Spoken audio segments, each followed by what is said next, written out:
Hey, and welcome to the Hypothalamic Amenorrhea podcast, an adulting advice podcast production. I'm Danny Sheriff, and this is the place to come if you care about getting your period regularly. This podcast aims to educate, inform, and keep you motivated on your period and HA recovery track. Let's dive in. And guys, please remember that I am not a doctor, and nothing on this show should be taken as medical advice. Hello ladies, this is an interesting episode today. I recorded this ages ago and I am only just getting around to getting it out as an episode now. I don't really know why. I guess I can just only choose 5 episodes a month and sometimes it's hard to choose, but we're here. So before we dive into a little pep talk about why gaining weight says nothing about your character as a person, and we need to start working towards breaking that narrative, I want to share with you a solution that I have for you. And I'm really excited about it because I have been working on it for weeks and weeks. And I think that it is absolutely awesome. So on April 27th, so it's a little under a month away, I am holding a live version of my 7-day recovery commitment challenge. So I know that is about a month out, but I want you to put it on your calendar so that you're ready. This challenge will be you and I and all the other amazing women who join the daily calls, meeting every single day for 7 days. We're going to cover why your period is missing and how you're going to figure out your unique plan to get it back. Building solid, healthy meals to ensure you're getting all the nutrition you need, because it's not just about junk food, guys. There's a lot more to it. But yes, we're going to be talking calories. We're going to be talking getting the food in. Seeking support from medical professionals, partners, family, and friends. We're going to be talking about that. We're going to go over reducing or fully eliminating exercise. Which one is for you? We're going to figure out what is going to work best for you right now. We're going to be looking at your lifestyle. So it's your daily routine, your life stress, and find some room for improvement in there because there is something that everyone can and needs to do. We're going to look at the mindset shifts that are really going to get you across the line because I know that there are just some certain things that are holding a lot of us back. And being told to just eat more and not exercise as much, that's not helping us get you across the line. And we're also going to cover what happens when you still do not have a period. So recovery, troubleshooting, when things are not working. And there's going to be a ton of Q&A. And before we meet on each of the calls, you will have a quick 1-page workbook to fill out so that you're prepared and really absorbing the material. I don't want us to just be having these conversations and call it a challenge. There's a workbook. You're going to have to really reflect. You're going to have to make plans to move forward and take action. I'm pretty pumped about it, as you can tell. So this is not a multi-week get your period back program. This is a 7-day intense, you know what you need to do, so let's do it challenge. And yes, we are going to talk about food and exercise and eating enough, and I will answer any and all questions, concerns, negotiations that you want to make on all of that stuff. And yes, we will make action plans and you will have quick wins.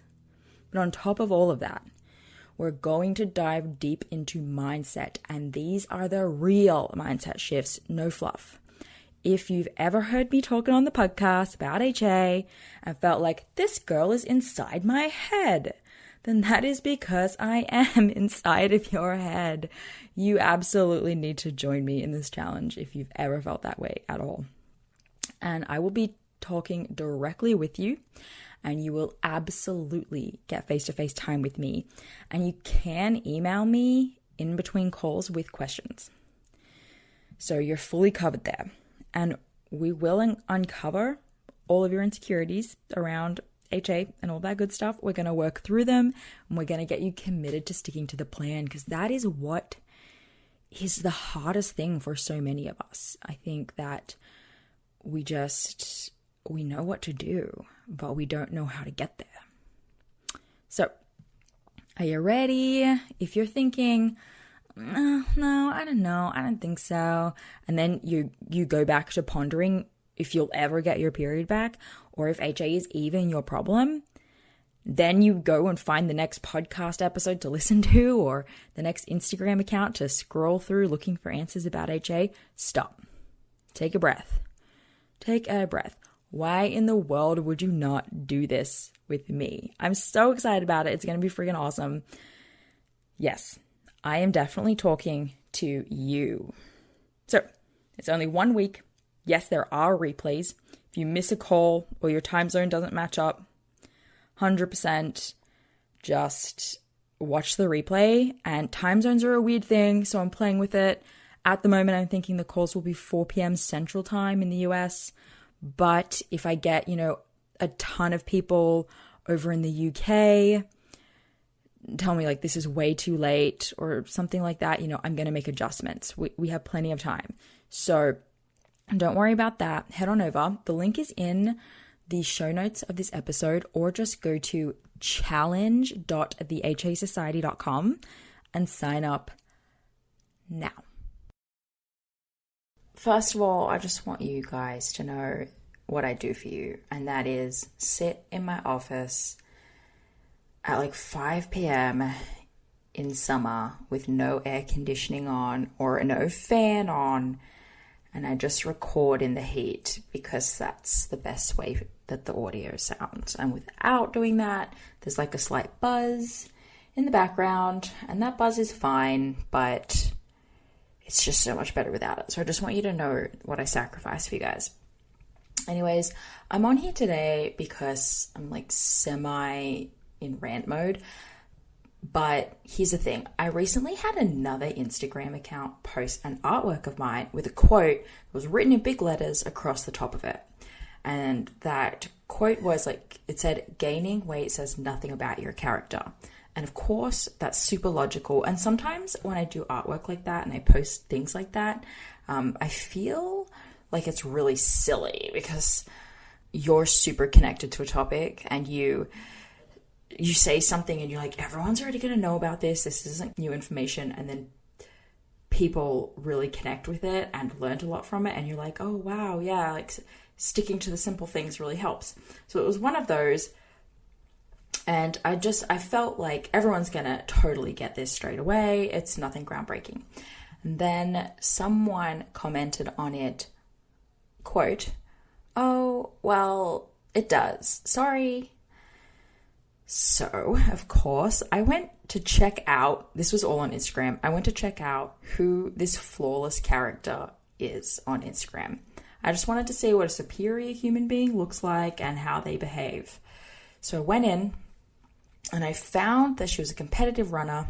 About 80% of her feed was videos of her running on a treadmill. And I suppose that she was doing something impressive there, like hitting new times or something like that. Or she was, I don't know, winning a race or something. And to be completely honest, she did have like that look of a professional or, a high-level distance runner. So this paired with her comment on my illustration told me she likely values that particular aesthetic on a person. Regardless of that, I wanted to share this. The definition of character is defined by a quick Google search, the mental and moral qualities distinctive of an individual. So what this woman was implying is that because of the way someone looks, you can decide the type of person that they are, how they think, act, and behave, as well as their morals, i.e., if they are a good-hearted or a hardworking person. I want to think that this person was just ignoring the true definition of that word and there was a misunderstanding here. But what else could she really have meant? One thing is for certain, that without this woman having to explain herself, she thinks that if you're not a size 0 and running 15 plus miles a day, you're a lazy individual with no motivation or discipline and you don't work hard. And I hate to put words in someone's mouth, but she didn't elaborate and it feels pretty clear to me. A person in any body type of any size, including plus size, can be a very active person. I know women in all different bodies who move their body every day and eat really well. I know some in lean bodies who maybe work out for 10 minutes a day, if that, and some in bigger bodies who train anywhere from 1 hour to 3 hours a day because they're athletes. Unfortunately, some of those women work out longer in the pursuit of losing weight to finally shut women like this Instagram commenter up once and for all. But alas, their genetics or their health conditions are not making things easy. Like, it's just not happening for these people. And it tore me apart personally for the longest time that no matter how quote unquote perfectly I ate, how consistently I worked out, I could not get my body to comply with the rules that society has in mind for it. I mean, damn, I'm doing just as much as Lean Leonie over there, but because my character is so sucky, I guess I'm not losing weight. I now realize that, my body doesn't actually know about these rules because they're entirely made up by someone, somewhere. And it feels like a bunch of school kids trying to make up all of the rules of code of conduct at school. All the rules of conduct at school are being created by all the kids that go to school, and the government and the principal and the school faculty are standing there and they're like, I'm not sure that you kids realize how this works and that you can't make the rules. Just a quick break to share this with you guys. I know a question on your mind is, how long will recovery take me? And I know that because I get that question a lot.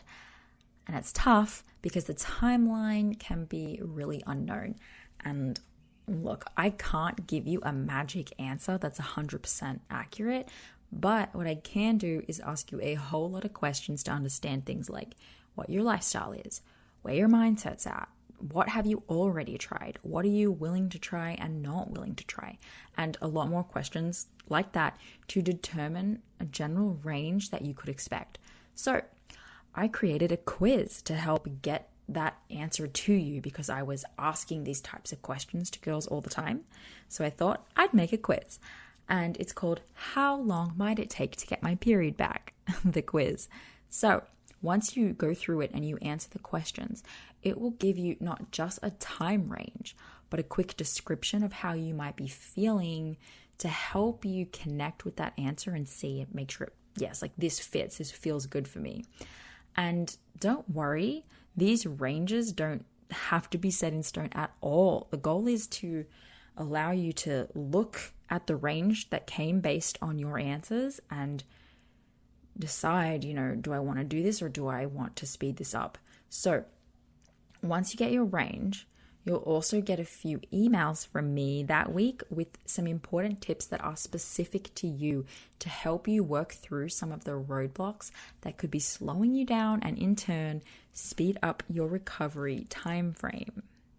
So take the quiz now. Just head to quiz.thehasociety.com or find the link in the show notes and let's do this. That's quiz.thehasociety.com. Very surprised to find that two people could be the exact same, could be on the exact same athletics team, doing the same training every day and at the same age, and both have healthy biomarkers, but they could still look completely different.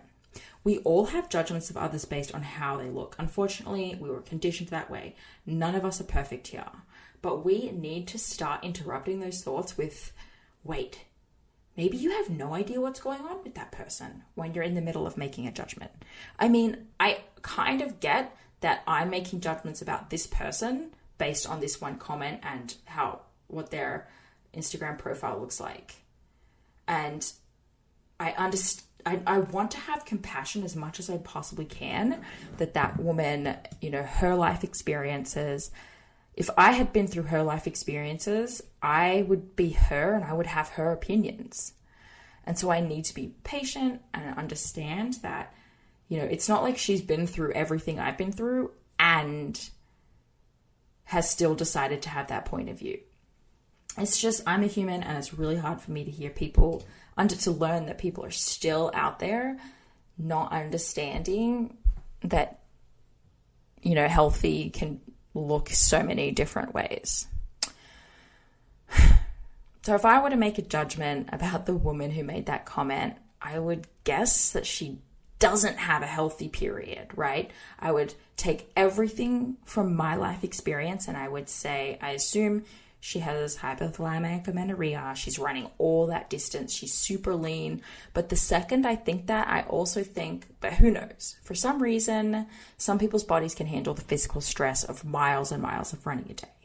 That said, someone who makes a comment like that, saying that people with thick thighs and cellulite have poor character, I mean, am I the only one seeing the irony in making a character judgment about somebody says something about your character?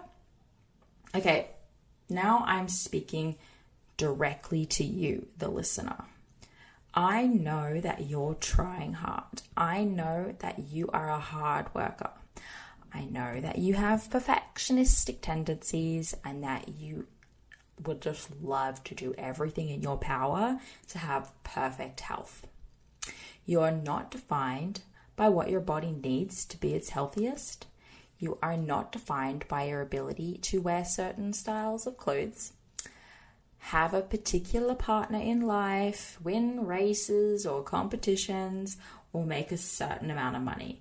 And if you gained some weight, well, I can't think of anything less relevant to your distinctive mental and moral qualities. In fact, if you did have to gain weight to heal your hypothalamic amenorrhea, you're very brave and a courageous person. There are women out there who are not ready to make changes for their health. Perhaps this woman is like that, and so bringing the brave ones down helps her to reassure herself that she doesn't have to. And she might not be that way, but we all know there are people out there like that. But those of us who are willing to put aside the pressure to look and be a certain way in order to get our periods back, those are the women who are showing real freaking character. So to all you ladies pushing through the discomfort, Dumbledore awards you 60 house points for pure nerve, outstanding courage, and outstanding moral fiber. And that was it. That was literally the only reason I pressed record today. But I hope you all enjoyed it. I want to hear from you guys. Am I in the wrong? Am I not seeing this correctly? Are you totally like fists in the air on my team over here? Let me know. That was it for that, guys. I know this was a bit of a short episode, so I wanted to just add a little bonus thing in to beef it up and give you a little bit more. Always want to look after you. So I post asking for questions for Q&A episodes and YouTube videos and stuff pretty frequently, and I have some questions that I haven't yet answered, so thought I would. I had someone, Mindful Manifesting is her handle, and she asked, how long is the average HA recovery when all in? So that's a really common question. I know that there are some numbers that people put out there. The book, I think, talks about, maybe 3 months. I don't know. To be honest with you, I actually don't keep those types of numbers in mind, and that's for a reason. The average HA recovery when all in doesn't fully matter, in my opinion. There are people who see their period return in 3 weeks because of how far along their body was in terms of follicle development and preparation for ovulation. There are people who take 3 months. There are people who take 9 months. And this is just so many factors that I would want to know, which is an impossible question. when you ask me that question, where are you at? More context is needed. Where, I would have a million quadrillion questions about your mindset, your consistency with this all in, your ability to, regulate your emotions, and, just how, what's your version of all in? Are you eating, 2,500 calories because that's what the book says, or are you actually surpassing that minimum? All of those things really matter. And I mean, actually, I did create a quiz, the how long will it take to get your period back quiz. So it's funny that I'm I don't like that question. But in that quiz, I actually ask a bunch of questions. I think I don't know how many questions. And using that information, I'll kind of spit out the answer that I would give, because I'm happy to answer that question if I know more about you. So you could try and take the quiz. It's just quiz.thehasociety.com. Check that out, answer the questions, and I'll give you a time range. And there's a few possible answers that come out. And I also send some emails and information through the same week to help you with the particular issue that you might be facing, if it's looking like there's roadblocks or things that are standing in your way from having the soonest possible recovery. So there's that. And then I also just want to kind of dig into this question a little bit for everyone. I think it's so fair to wonder this. I absolutely wondered this. Just remember, or just check in with yourself. Where is this question coming from? Is it coming from a place of I am so impatient and I just need my period back so that I can get back to what I was doing before? Is it a place of genuine curiosity and wanting to learn more? Is it a place of, not actually ready to even try because I don't have enough information about if this is going to work for me, if this is going to be worth it? So I would like to dive into those things with you. And then, how long is the average HA recovery when all in? At the end of the day, I will say that when I see girls in the HA Society or clients, the ones who go all in, all I can tell you is that they do get results faster typically. The ones who don't waver, they get their period back a lot faster. And I think that has to do with, of course, the fact that they're not in this calorie deficit anymore, and they're doing the work that the science proves is helpful, and something about the mindset that they're in when able to go all in is a benefit. And those of us who are stuck in a bit of a harder place where it's a bit harder to make the commitment, and we know exactly what we need to do, but it's really challenging to get that done for some reason, we see it take longer in those girls. So I guess it comes back to being so dependent. And I don't even know if this answer made any sense, but I guess it's just a fun opportunity to riff on my thoughts and feelings about the question, how long is this going to take me? Totally valid question. It depends. I want to know more information about you. Go do the quiz. If this is a commitment issue for you, come and do the 7-day recovery commitment challenge with me in April on the 27th. That's kind of how I feel about it. So I did not make any notes or rehearse that, so I do absolutely hope it was helpful. And I will see you guys all next week. Thank you so much for listening today, guys. Please subscribe to the podcast, and if you could head to iTunes specifically and leave a rating or review, that would help so much because it makes it easier for other people with HA who are Googling around to find the podcast really easily. So if you do that, you're doing a service to all of the women